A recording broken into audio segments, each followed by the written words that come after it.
Assalamualaikum warahmatullahi wabarakatuh. Salam sejahtera buat kita semuanya. Kita akan lanjutkan perkuliahan filsafat kita kali ini, terutama filsafat manusia.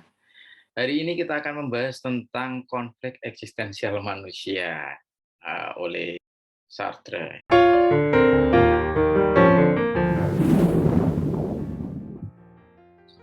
Ya, sebagai awal kita perlu mengenal nih profilnya. Ini sedikit aja karena nanti kita akan lebih banyak membahas tentang konten atau pemikirannya. Jean-Paul Sartre lahir di Paris, Prancis 21 Juni 1905 dan meninggal juga di Paris pada 15 April 1980 pada usia yang ke-74. Pekerjaannya adalah seorang filsuf, penulis. Dia seorang penulis yang sangat produktif, banyak sekali tulisannya. Di tulisannya itu banyak pemikiran-pemikirannya yang sangat fundamental, baik itu disampaikan secara lugas maupun lewat novel-novel atau sastranya dia, ya, atau lewat pertunjukan-pertunjukan dramanya. Genrenya eksistensialisme, marxisme, temanya berkenaan dengan metafisika, epistemologi, etika, politik, fenomenologi, dan ontologi. Ini sedikit latar belakangnya yang kemudian membuat Sartre punya pemikiran-pemikiran tertentu, terutama berkenaan dengan manusia. Yang pertama, pastinya Sartre dipengaruhi oleh Edmund Husserl dan Heidegger sebagai pendahulunya di fenomenologi. Dari fenomenologi Husserl, Sartre melihat dua hal penting. Satu, perlunya menempatkan kesadaran sebagai titik tolak untuk menyelidiki filsafat. Jadi menempatkan kesadaran itu punya posisi yang sangat penting, ya. Ketika berkenaan dengan dunia, berkenaan dengan objek, kesadaran itu adalah pusat atau memiliki posisi yang sangat penting bagi Sartre. Ya, ini sama dengan yang dilihat atau pandangan Husserl, ya. Nah, bagi Sartre, Husserl ini membuka jalan bagi studi tentang kesadaran yang berangkat dari titik nol. Karena Husserl sendiri kepingin atau punya keinginan mengembalikan kesadaran itu sebagaimana adanya kepada realitasnya sendiri. Ya. Jadi mengembalikan objek, mengembalikan sesuatu, mengembalikan ada itu pada realitasnya atau self.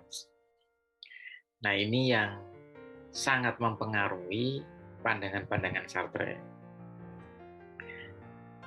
Kemudian Sartre mengkritik, ya, para psikolog, terutama dalam hal ini James Lange, yang meyakini bahwa gejala-gejala psikologis, terutama dalam hal ini yang dimaksud adalah emosi, kalau menurut yang dimaksud oleh James Lange, itu sangat bersifat mekanistik dan deterministik. Jadi emosi itu sifatnya tidak merdeka. Emosi itu adalah sebagai gejala-gejala fisiologis yang ditimbulkan oleh sebuah kejadian atau pengalaman-pengalaman kita. Jadi sebagai gejala penyerta dari pengalaman-pengalaman kita yang sifatnya kemudian jadinya pasif. Nah, sedangkan Sartre ini menolak segala bentuk determinisme pada manusia, ya. Termasuk emosi itu dianggap oleh Sartre atau menurut pandangan Sartre itu bersifat aktif. Selain itu, meskipun dia juga sebagai penerus atau penganut dari Husserl, namun Sartre ini memiliki kritik terhadap Husserl yang terlampau idealistik. Jadi Husserl itu memang menitik beratkan kesadaran pada subjeknya atau lebih banyak menitik beratkan pada kesadaran, ya, kesadaran atau subjeknya, sehingga kemudian menjadi tidak realistis. Nah, si Sartre itu ingin mendudukkan kembali itu secara realistis. Ya, jadi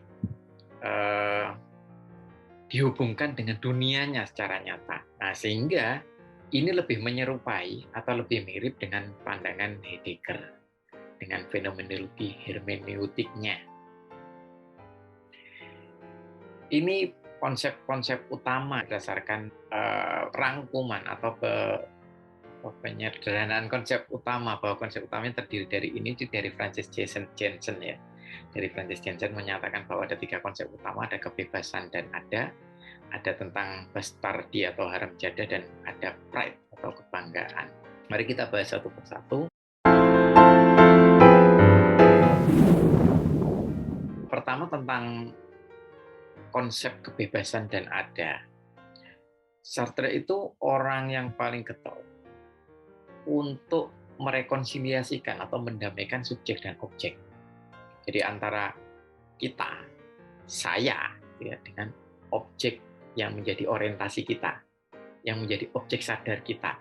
Itu Sartre berusaha untuk mendamaikan keduanya. Itu upaya utama yang dilakukan oleh Sartre. Manusia di satu sisi sebagai subjek bebas, namun di sisi yang lain dihadapkan pada kuasa atau daya tarik objek.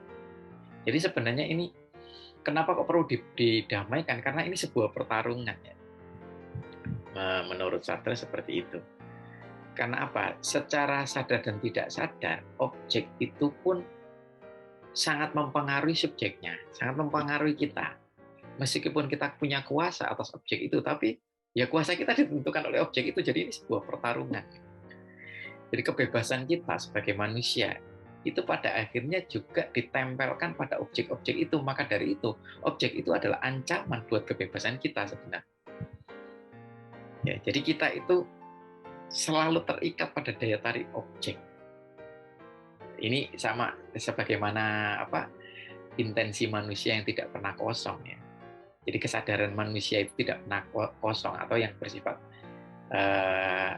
intensif atau punya orientasi. Di kesadaran manusia itu kalau menurut Husserl kan sadar itu tidak pernah kosong. Bahwa manusia itu sadar akan apa, itu selalu ada. Kan? Nah ini juga seperti itu.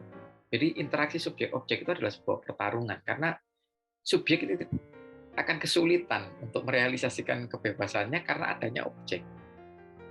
Ya, pertarungannya di situ. Namun gini, kita itu berada dalam situasi kebebasan kita itu sebagai kebebasan yang terlempar. Jadi kita itu pada situasi yang kita tidak bisa menentukan sendiri. Kita lahir ya seperti kita sekarang ini dari orang tua yang melahirkan kita, berada di kehidupan kita, ada di Indonesia, dan seterusnya. Itu adalah sebuah situasi keterlemparan. Ya.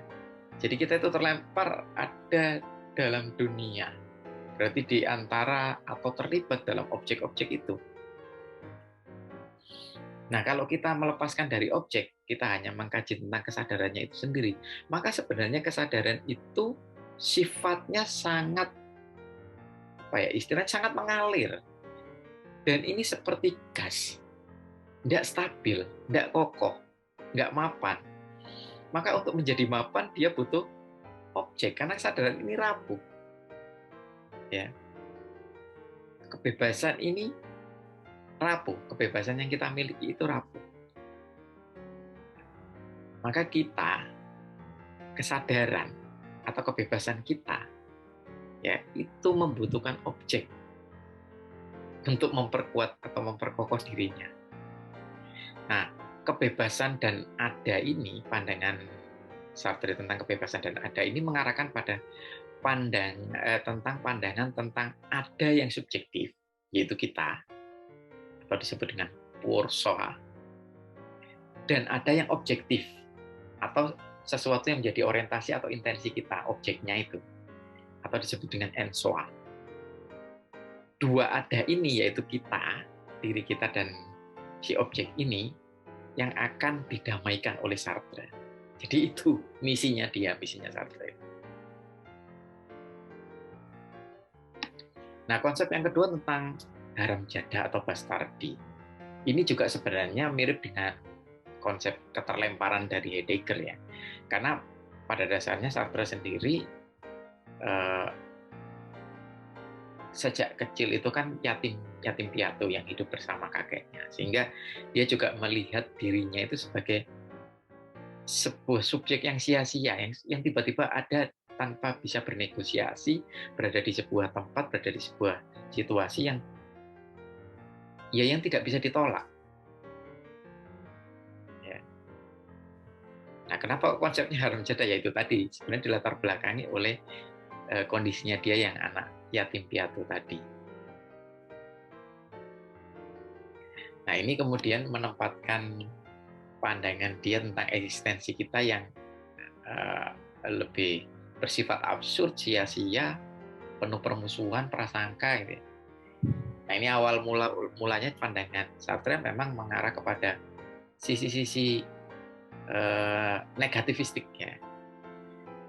Di situ karena memang situasinya, kondisinya dia itu membuat dia punya pemikiran seperti itu. Konsep utama yang ketiga yaitu tentang pride. Ini tema yang membawa Sartre pada eksistensial yang humanis atau humanisme eksistensialnya. Ya, kebanggaan atau pride ini adalah posisi manusia ketika mereka itu menjadi sentral. Pada akhirnya dia seperti Husserl, dia banyak mengkaji tentang kesadaran. Meskipun ada perbedaan ya dengan Husserl. Kalau Husserl kemudian melarikan diri pada kesadaran yang kemudian sangat idealistik, tapi dia berusaha untuk tetap memposisikan kesadaran secara objektif.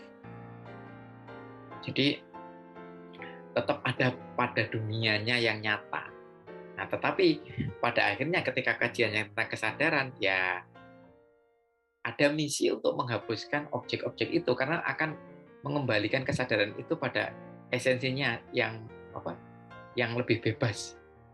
Ya, karena kalau kita membaca pandangan-pandangan Sartre, antara istilah kesadaran dan kebebasan itu dua hal yang saling digunakan secara bergantian. Jadi kesadaran itu bersifat bebas. Maka Sartre mendudukkan kembali posisi kesadaran itu sebagai sesuatu yang punya kebebasan. Nah, inilah pride.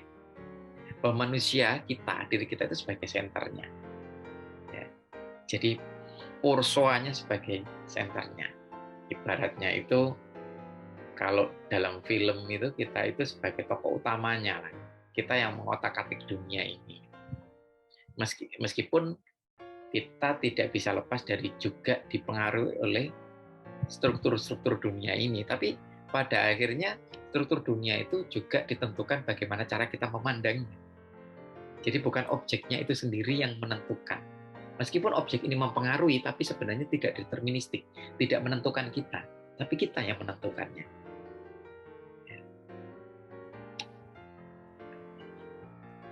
Berbicara tentang pemikiran Sartre, ini sebenarnya ada proses perjalanannya.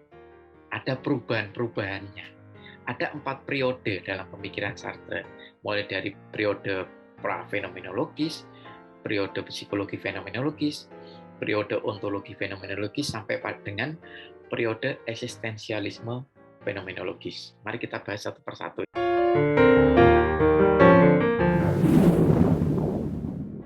Pertama di periode pra-fenomenologis. Rekonsiliasi atau mendamaikan antara kebebasan subjektif dan ada yang objektif, pada akhirnya menurut Sartre itu akan sia-sia. Karena masing-masing itu punya karakteristiknya sendiri. Karena sebenarnya kita itu juga ada juga, objek juga sebenarnya. Dan yang kita lihat, orientasi atau intensi objek yang sedang kita amati, kita hadapi, kita alami, itu juga objek. Jadi sama objek sebenarnya. Dan karena punya karakteristiknya masing-masing, maka upaya mendamaikan itu sebenarnya sia-sia. Ini pandangannya Sartre pada pra-fenomenologis di awal-awal. Nah, usaha upaya pendamaian itu adalah pekerjaan kaum religius yang percaya bahwa manusia baru menjadi manusia jika bersatu dengan ada yang absolut. Itu sebenarnya upaya yang sia-sia menurut Sartre, karena pada akhirnya juga tidak bisa damai, karena melarikan diri pada objeknya atau ada yang absolut. Jadi tidak bisa damai. Yang kedua, periode psikologi fenomenologis. Pada periode ini cara pandang tentang kebebasan dan ada menjadi lebih ilmiah, ya, cara pandangnya Sartre tentang kebebasan dan ada, dan lebih konkret serta lebih optimistik, ya. Dalam bukunya Lanausi itu saya mudah-mudahan benar ya bacanya. Lanausi itu atau kemuakan, ya, menawarkan alternatif untuk perlindungan dan kebebasan dari rasa muak. Karena sebenarnya kita itu sejak ada di dunia ini sudah bersentuhan dengan objek-objek yang sangat banyak, melimpah ruah, meneror kita setiap hari, ya. Dan itu membuat kita itu muak, gitu ya, muak. Karena sebenarnya kita sendiri sifatnya rapuh, tapi musuh kita itu sifatnya lebih solid, gitu ya, lebih konkret, lebih kuat, lebih kokoh. Itu objek itu, lebih kokoh. Tapi itu melimpah ruah, banyak banget, ya, banyak banget, dan itu membuat kita muak, gitu katanya. Nah, tetapi kita bisa untuk melindungi kesadaran kita atau kebebasan kita itu dengan kalau bahasa saya melarikan diri pada dimensi keindahan. Jadi penciptaan itu menurut Sartre itu adalah cara kita untuk terbebas dari rasa muak itu. Karena kalau kita ngomong objek terus kan sebenarnya banyak banget, dan itu muak banget karena kita dihadapkan pada banyak objek yang memikat kita, yang menteror kita setiap hari. Maka letak sisi optimistiknya si Sartre itu adalah pada adanya pelabuhan sekarang. Jadi ada tempat untuk berlabuh, yaitu penciptaan. Jadi untuk membebaskan dari rasa muak karena ada atau dunia ini, gitu ya, adalah dengan menciptakan. Karena menurut Sartre keindahan itu daerah atau area yang bebas dari kenyataan yang memuakkan. Jadi keindahan itu. Nah, ini nanti selanjutnya pandangan dia tentang penciptaan, tentang keindahan ini nanti mengarahkan pada studinya dia tentang emosi dan imajinasi.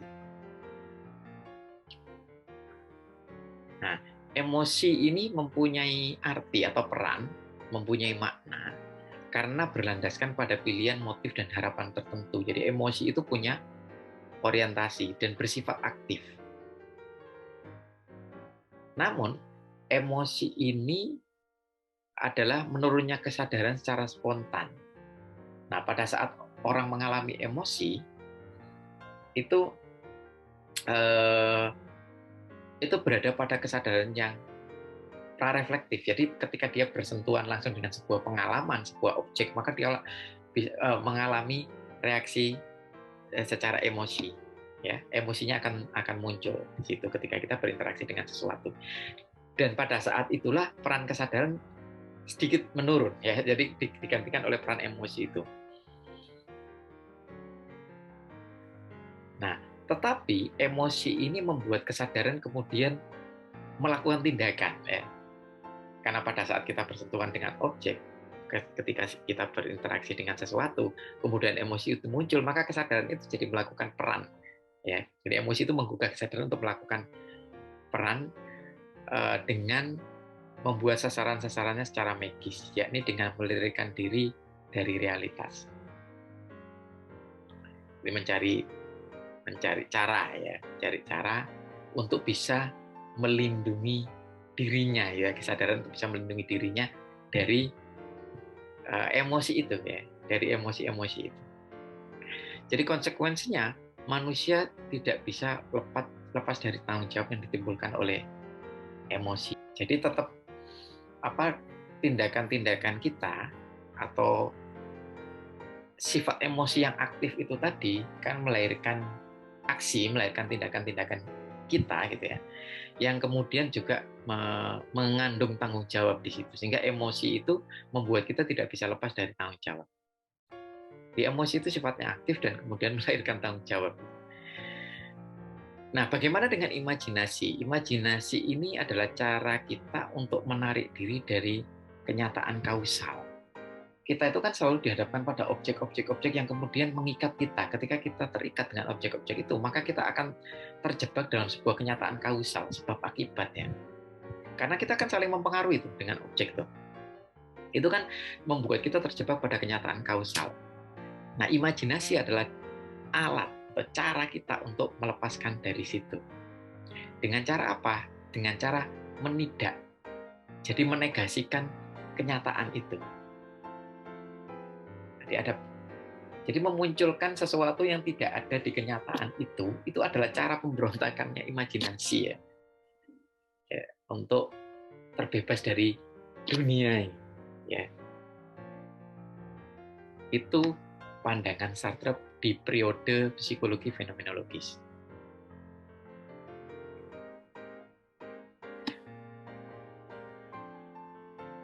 Di periode yang ketiga, yaitu periode ontologi fenomenologis, pandangan Sartre diawali dengan tulisannya yang berjudul Ada dan Tiada. Pada buku ini Sartre terjun mengkaji tentang etroporsoa atau kesadaran dan apa dan ada pada dirinya. Ada pada dirinya itu artinya objeknya atau etre ensoa.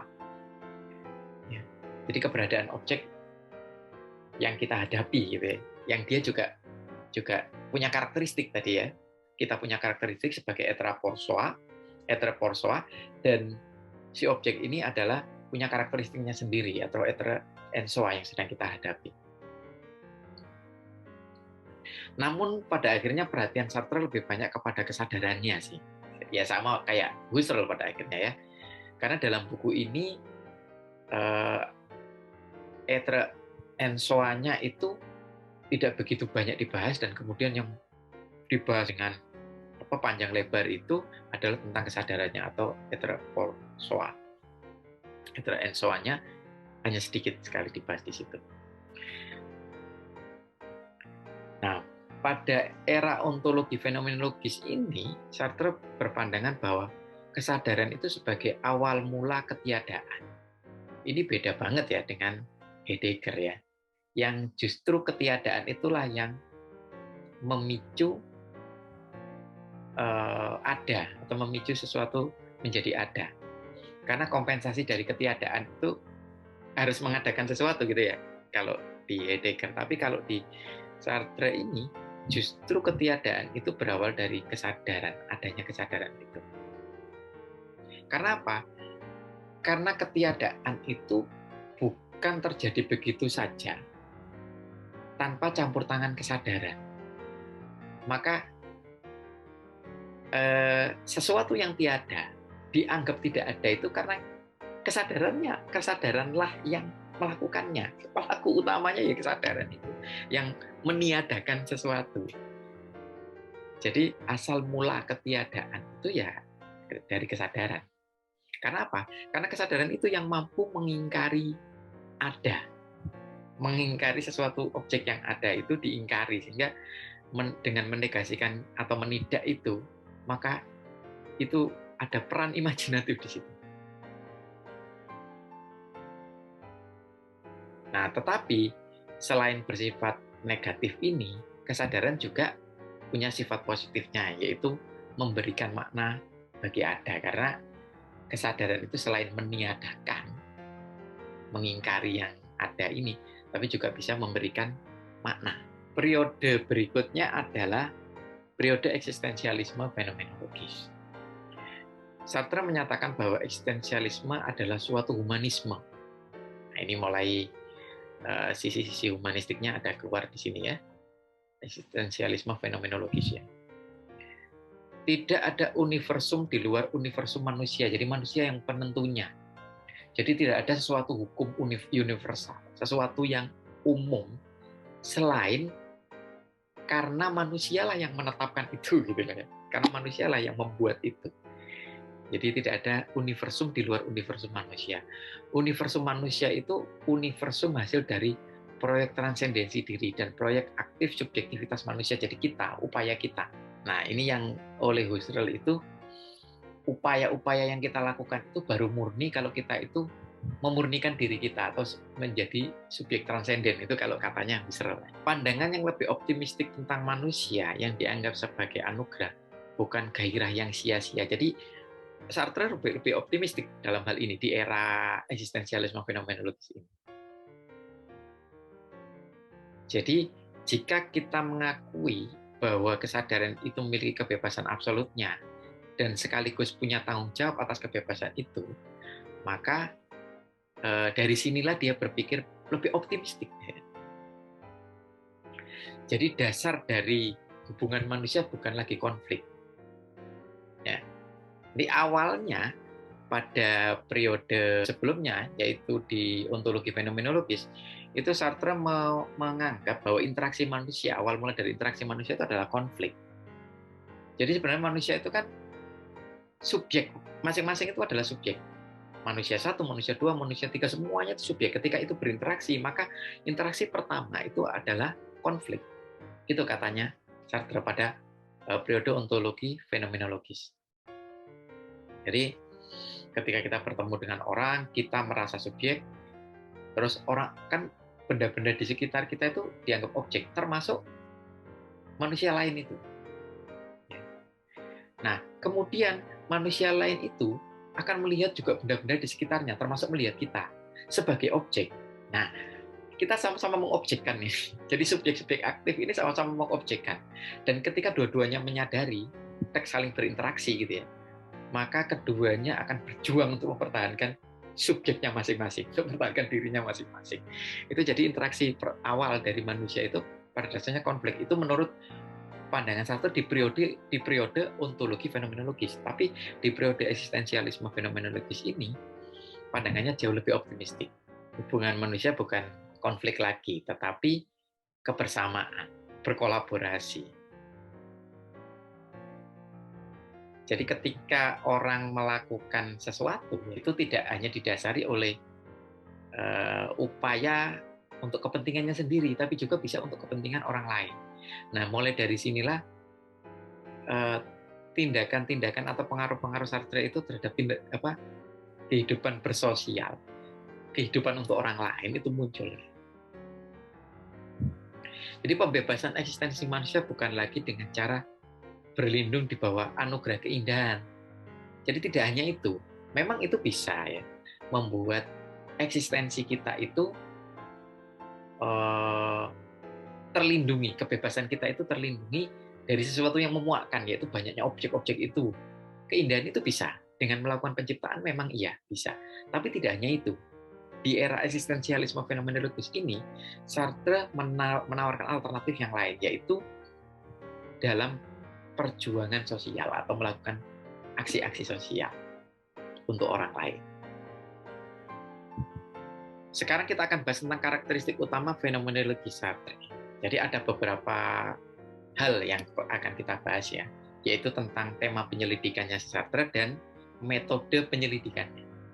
Jadi tentang apa tema penyelidikannya, tentang apa yang diselidiki gitu ya. Pertama, yang kedua, metode yang digunakan untuk menyelidiki itu. Nah, tema-tema penyelidikannya itu terdiri dari beberapa tema ini. Yang pertama tentang penolakan ego transendental, yang kedua tentang kesadaran dan fenomenologi, yang ketiga tentang karakter negatif kesadaran, yang keempat tentang kebebasan, kelima tentang kecemasan, dan keenam tentang Malefight. Dan selain tema juga nanti kita akan bahas tentang metode fenomenologinya. Metode fenomenologinya si Sartre ini. Mari kita bahas satu persatu.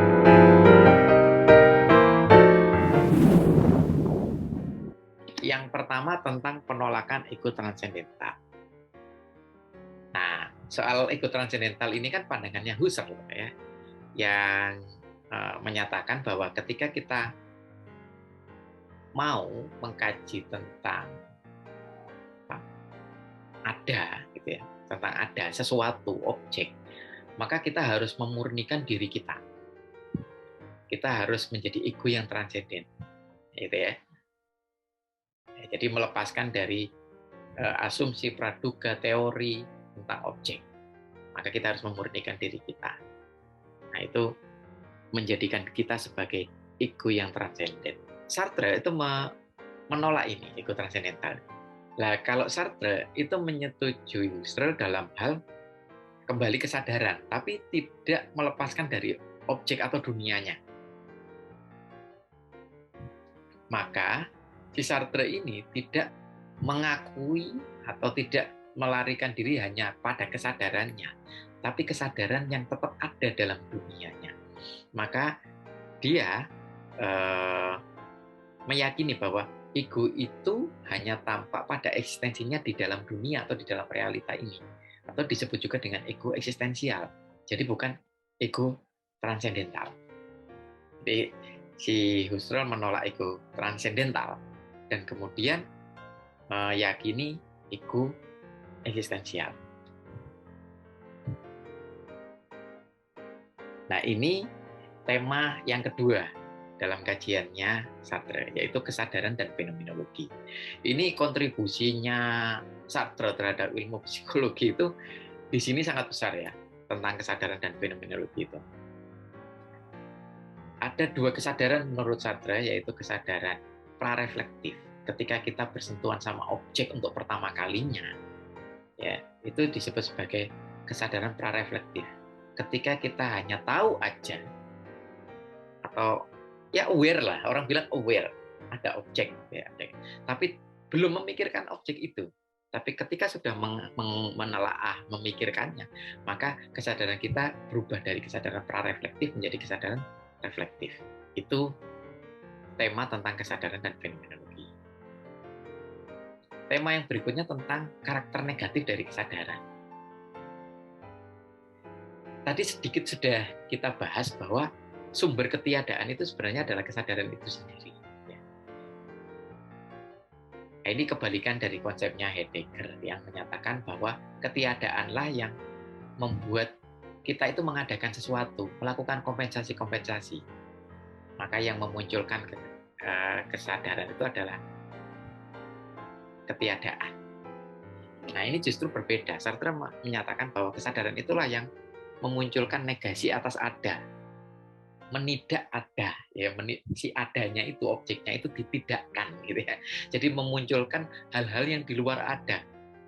Nah, biasanya ini adalah upaya-upaya imajinasi yang melakukan itu. Nah, imajinasi itu bersifat aktif menurut Sartre, sehingga ini menjadi sifat negatif dari kesadaran, yaitu menidak. Ya.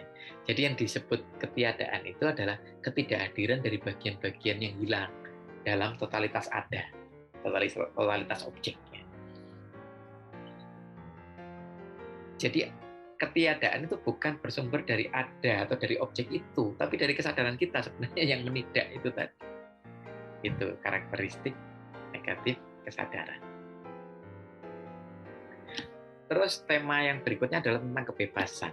Nah, ini berhubungan dengan tema tentang karakteristik negatif dari kesadaran tadi ya, yang bebas melakukan atau menidakkan yang ada, atau menegasikan, memperlawankan yang ada itu tadi, atau menghadirkan sesuatu yang tidak ada. Jadi menegasikan lah, menidak, melawan yang ada tadi. Itu adalah bentuk wujud kebebasan dari kesadaran kita sebenarnya. Makanya tadi saya bilang bahwa Sartre menggunakan kebebasan, kesadaran sebagai sesuatu seolah-olah itu dua hal yang identik.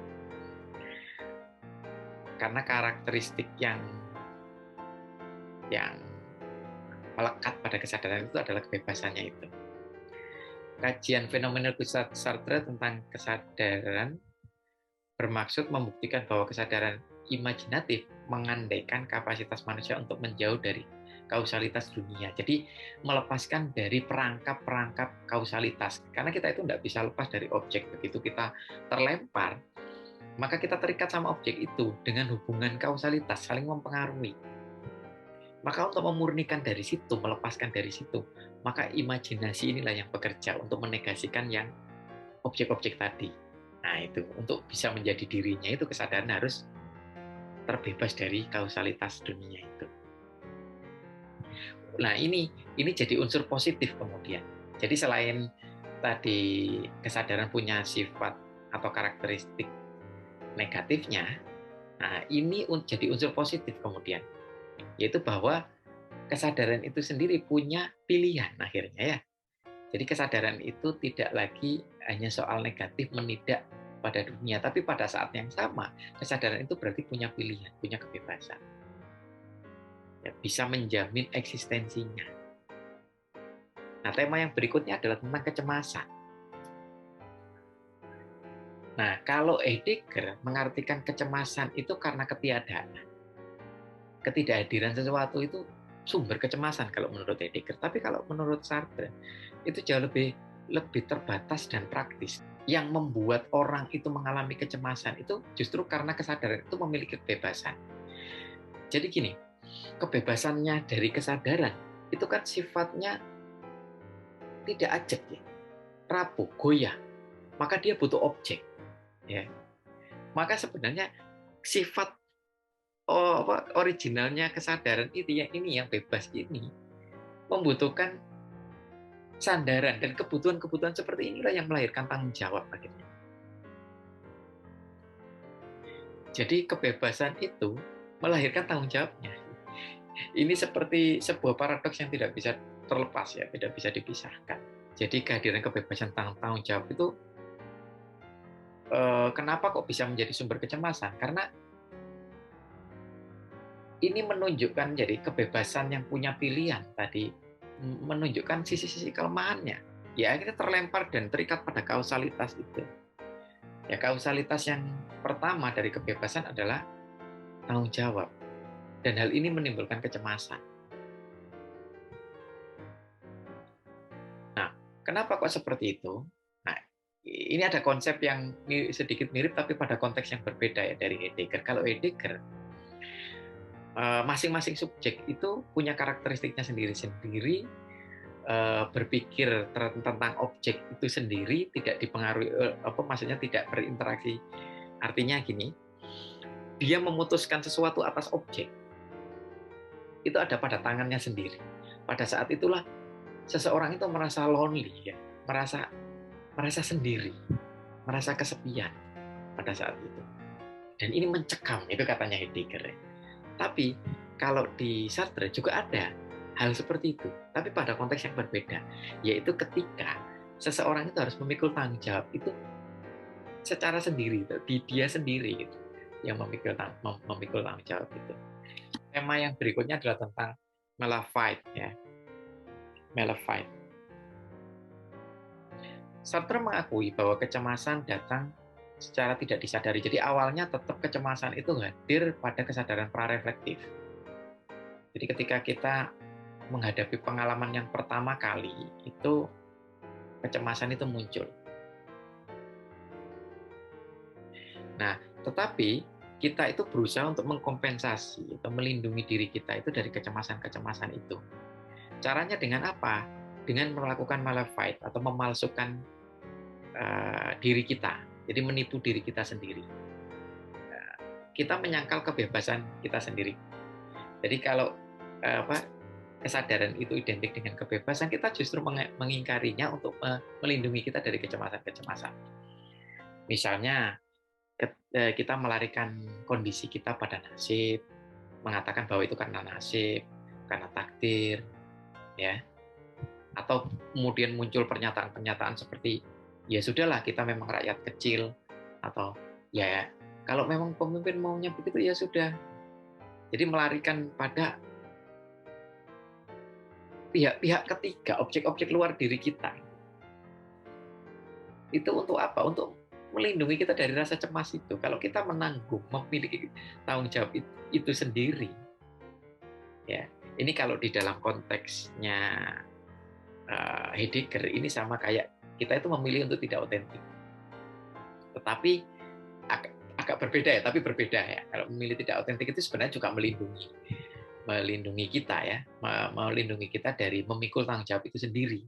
Tapi pilihannya berbeda kalau ngomong otentik dan tidak otentik. Tapi kalau ini pilihannya pada mengingkari kebebasan kita itu. Ya, dengan mengatakan itu tadi contoh-contoh perkataannya, ya namanya juga takdir misalnya. Oh apa? Berarti kita itu seperti ada dalam kuasa atau determinisme hal lain gitu ya di luar diri kita. Nah itu tuh justru sebenarnya untuk melindungi kita dari kecemasan dengan mengingkari kebebasan kita sendiri. Nah selain tema-tema yang dibahas oleh Sartre tadi, sekarang kita akan membahas juga metode yang digunakan oleh Sartre untuk mengkaji tema-tema tadi. Nah ini metodenya adalah metode fenomenologis dan psikoanalisis eksistensial. Nah, menurut Sartre, psikoanalisis ini membantu dia untuk menerangi atau menganalisis aspek-aspek gelap dari ketidaksadaran.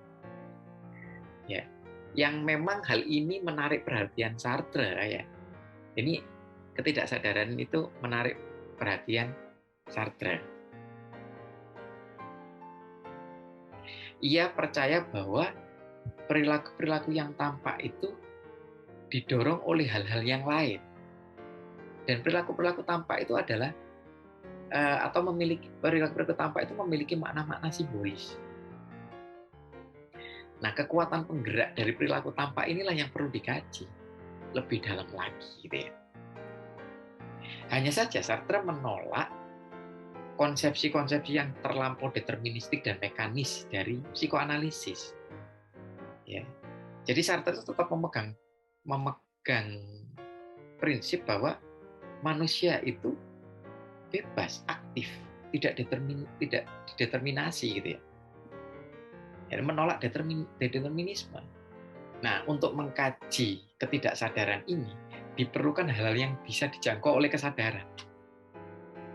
Jadi hanya saja metode yang ditawarkan oleh Sartre ini metode objektif, tidak introspektif. Jadi tidak terlalu reflektif gitu ya, tidak terlalu harus berkutat pada diri yang ada di dalam sini, tapi juga kepada entitas-entitas objektif, representasi objektif yang ada di luar diri kita. Bukan introspektif banget ya, tidak selalu pada aktivitas internal kita, tapi juga ditunjukkan oleh perilaku-perilaku eksternal sifatnya objektif. Nah, faktor utama yang mendasar ini ya untuk mengkaji ketidaksadaran itu yang bisa dijangkau oleh kesadaran itu adalah pilihan-pilihan kita yang paling dasar atau pilihan fundamental kita. Bagaimana cara kita berada dalam dunia ini. Nah, itu kan pilihan ya, berada dalam dunia. Berarti ini kan si Sartre itu selalu menempatkan kita pada subjek yang aktif. Kita punya pilihan, kita bisa memilih. Nah, yang terpenting adalah untuk mengkaji ketidaksadaran itu, bagaimana kita memilih. Cara kita memilih, berada di dalam kesadaran itu bagaimana. Ini motif dalam memilih itu yang terpenting. Dasar dalam memilih itu. Ini sangat berbeda ya dengan psikolog klasik, psikoanalisis klasik. Yang dalam terapi-terapinya itu memberikan pengetahuan yang sifatnya abstrak kepada klien. Nah, di psikoanalisis eksistensial ini yang diberikan kepada klien itu sesuatu yang sifatnya konkret ya. Pilihan-pilihan dasar. Jadi si klien diberikan pemahaman tentang pilihan-pilihan dasarnya dia. Yang sudah dia lakukan, yang sudah dia ambil, sikap dia, perilaku dia. Mereka diberikan pemahaman atas pilihan-pilihan dasar tersebut. Ya, yang sifatnya lebih konkret daripada pengetahuan abstrak yang diberikan kepada klien oleh psikoanalisis klasik. Nah, kajian tentang ketidaksadaran ini pada akhirnya meskipun ditempatkan pada sesuatu yang sangat objektif, yang mengkaji atau pengkajinya itu adalah subjek. Ya pada akhirnya harus lewat analisis atau pengujian intuitif. Nah ini sama berarti dengan yang dianjurkan oleh Husserl. Nah ini beberapa komentar saya. Ya, si Sartre itu banyak ya amunisinya atau inputnya itu banyak yang mempengaruhi Sartre. Tetapi dia selalu bisa melihat secara lebih mendalam, secara jeli dengan cara yang berbeda. Ya meskipun tetap anteseden atau pengaruh dari pandangan-pandangan sebelumnya itu tidak bisa dinafikan, tidak bisa diingkari. Misalnya pandangannya terutama fenomenologi pendahulunya yaitu Husserl dan Heidegger. Tapi selain itu juga dipengaruhi oleh pandangan Gestalt dan psikoanalisis tentang meniadakan atau menegasikan yang ada. Itu sebenarnya juga dipengaruhi oleh pandangan Gestalt. Ya. Si Sartre sempat mencontohkan ketika dia mengadakan janji untuk ketemu ya dengan seseorang di sebuah kafe. Dan kemudian kita tahu bahwa orang itu adalah orang yang tepat waktu. Misalnya janjian jam 4 gitu ya. Orang ini yang tepat waktu. Dan kemudian Sartre datang 4.15 ya, lebih telat 15 menit. Dan dia tidak melihat si temannya ini yang diajak janjian, maka bagaimana caranya dia bisa memastikan bahwa temannya ini benar-benar tidak ada. Nah, maka dari itu ketika si Sartre ini mengamati lingkungannya untuk memastikan keberadaan temannya itu, maka dia harus meniadakan objek-objek lain. Kan banyak yang dilihat oleh Sartre di kafe itu ya. Banyak yang dilihat, benda-benda, orang-orang lain, banyak yang dilihat. Maka dia harus meniadakan objek-objek itu. Nah, objek-objeknya ditiadakan, maka kemudian dia mencari si temannya ini dengan cara melihat sekitarnya. Nah, upaya yang dilakukan adalah dengan cara menidak objek-objek yang bukan merupakan temannya tadi. Kayak misalnya, oh ada si X nih, tapi dia bukan teman saya, hilangkan. Oh ada si Y nih, ternyata bukan teman saya, hilangkan. Jadi itu sama kayak konsepnya figure and ground. Kita mau fokus kemana gitu ya, kalau di Gestalt itu ya. Maka fokus kita itu akan menjadi figur dan kita akan meniadakan ground untuk lebih memperjelas figurnya, memperjelas objek yang jadi perhatian kita. Nah itu. Nah upaya Sartre ini untuk mendalami objek tentang kesadaran ini, mendalami tentang kesadaran ini punya banyak amunisi sehingga memungkinkan dia memang akan melihat dengan cara yang berbeda atau sudut pandang yang baru. Dan upayanya dia tentang mendamaikan pertarungan antara subjek objek pada akhirnya ya kembali berpusat pada subjek. Ya sama kayak Husserl itu. Pada akhirnya berpusat pada subjek. Karena kesadaran yang memegang peranan penting di situ. Ya sama kayak bukunya dia tentang ada dan tiada itu lebih banyak yang dibahas tentang etre porsoanya daripada etre ensoanya. Jadi lebih banyak membahas tentang si kesadarannya itu. Jadi pada akhirnya yang menentukan pilihan itu, yang membuat pilihan-pilihan itu adalah kesadaran. Jadi pertarungan itu meskipun berusaha untuk didamaikan, tapi pendamainya pada akhirnya kesadaran itu sendiri yang memegang peran. Jadi seolah-olah tokoh utama atau yang pada akhirnya menang ya seolah-olah seperti itu ya. Tapi pada akhirnya menang tetap kesadaran. Meskipun sebenarnya kita tidak bisa ya mengatakan pada akhirnya menang, karena kesadaran sendiri itu bersifat sangat tidak stabil. Ya, eksistensinya sangat tidak stabil kesadaran. Maka dari itu ya tidak bisa kita bilang bahwa itu menang. Kalau ngomong menang kesannya kan final, kesannya final. Tapi sebenarnya enggak. Jadi hanya saja dia memegang peranan yang sentral, peranan penting itu aja. Tapi bukan soal menang kalahnya. Berarti mendamaikannya itu ya memang tidak pernah selesai. Gitu.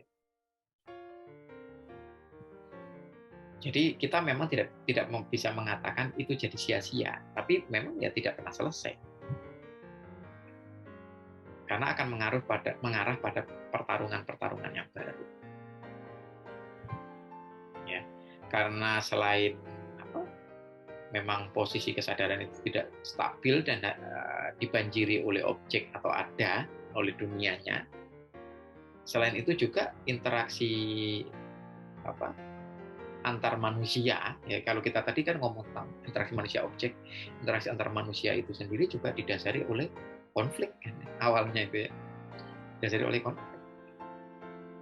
Karena kita mengobjekkan subjek lain dan kemudian kita menyadari bahwa subjek itu juga mengobjekkan kita, jadi ada pertarungan di situ. Jadi memang objek subjek itu ya bertarung terus gitu ya, tidak pernah berhenti. Nah, demikian perkuliahan kita tentang konflik eksistensial oleh Jean-Paul Sartre. Semoga bermanfaat, dan kalau ada pandangan-pandangan yang mungkin barangkali misinterpretasi dari saya, atau kurang tuntas, atau ada ketidaksetujuan dari teman-teman semuanya, dari Sobat Rudi Cahyo TV semuanya, silakan tuliskan di kolom komen. Untuk bisa terus mengikuti perkuliahan di Rudi Cahyo TV, lebih baik kalau teman-teman subscribe channel ini dan hidupkan tombol notifikasinya atau tombol loncengnya biar bisa ada pemberitahuan setiap kali Rudi Cahyo TV memberikan perkuliahan, inspirasi atau pengetahuan-pengetahuan baru, atau kita share gitu ya, atau kita mengajak belajar bersama. Seperti itu. Jangan lupa dukung terus juga dengan like video ini. Ketemu lagi dengan perkuliahan berikutnya, tetap di Rudi Cahyo TV. Sampai jumpa.